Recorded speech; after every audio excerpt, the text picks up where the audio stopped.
Night duty করে office থেকে তাড়াতাড়ি এসে হাজব্যান্ড আমাকে বললো চটপট ব্রেকফাস্টে কিছু বানিয়ে দাও, তো আমাকে বেরোতে হবে, যেন খুব কম সময়ের মধ্যে হয়ে যায় আর খেতেও যেন সুস্বাদু হয়, চটপটে হয়। রুটি তরকারি কিন্তু খাবো না, প্রথমেই বলে দিল। আর এদিকে আমারও পুজো সারতে সারতে, চান পুজো সারতে দেরি হয়ে গেছিলো, সেভাবে ব্রেকফাস্টের কিছু আমি তখনও পর্যন্ত রেডি করে উঠতে পারিনি। তাই ফ্রিজ খুলে দেখি কিছুটা আটা মাখা আছে, আটাটা আবার ময়ান দিয়েই মাখা ছিল।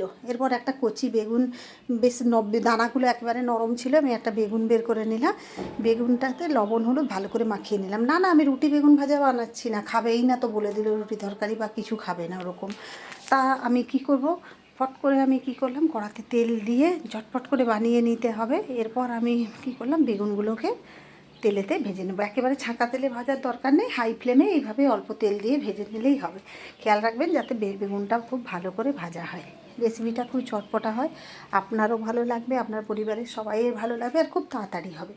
যেহেতু হাজব্যান্ড বললো বেরোবে, তাড়াতাড়ি করে বানাতে হবে, সেই জন্য চটপট করে আমি ঢাকা দিয়েই বেগুনটা ভেজে নিলাম, যাতে বেগুনটা তাড়াতাড়ি সেদ্ধ হয়ে ভাজা হয়ে যায়। সচরাচর আমি বেগুন ভাজা করলে এভাবে ঢাকা দিয়ে করি না। দেখুন বেগুনগুলো আমার মোটামুটি ভাজা হয়ে যাচ্ছে, যেটা ভাজা হয়েছে সেটা আমি আগে যেটা হয়েছে সেটা তুলে নিলাম, বাকিগুলো এইভাবে আমি আগে ভেজে নেবো। খুব সিম্পল একটা রেসিপি, দেখুন একবার বানালে আপনার নিজেরই মনে হবে আমি বারবার বানিয়ে খাই। আর এইভাবে গরম গরমই এটা খেতে ভালো লাগে। দেখুন এই যে বেগুনগুলো ভাজা হয়ে গেছে সব তুলে নিলাম। একটা বেগুনের করছি তো পরিমাণটা বুঝতেই পারছেন, আর দুটো ছোটো ছোটো বেগুনের পিস ছিল সেগুলোও দিয়ে দিলাম।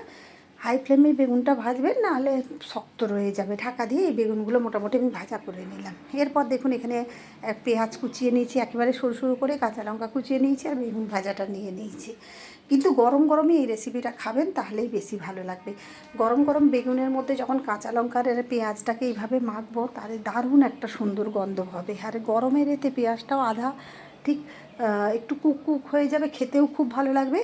এতে ধনেপাতা দিলে আরও ভালো লাগে, কিন্তু আমার বাড়িতে ধনেপাতা এই সময় ছিল না। আপনারা বানালে একটু ধনেপাতা দিয়ে বানাবেন। আর যে আটাটা মাখা ছিল সেটা দিয়ে আমি ঘি দিয়ে পরোটাটা ভেজে নিয়েছি। ঘি দিয়ে পরোটা খেতে খুবই ভালো লাগে, আর আমাদের সচরাচর ঘি দিয়েই পরোটাটা ভাজা হয়। আর এরকম গরম গরম বেগুন মাখার সঙ্গে ঘিয়ের পরোটা দারুণ লাগবে। আপনাদের কেমন লাগলো অবশ্যই জানাবেন।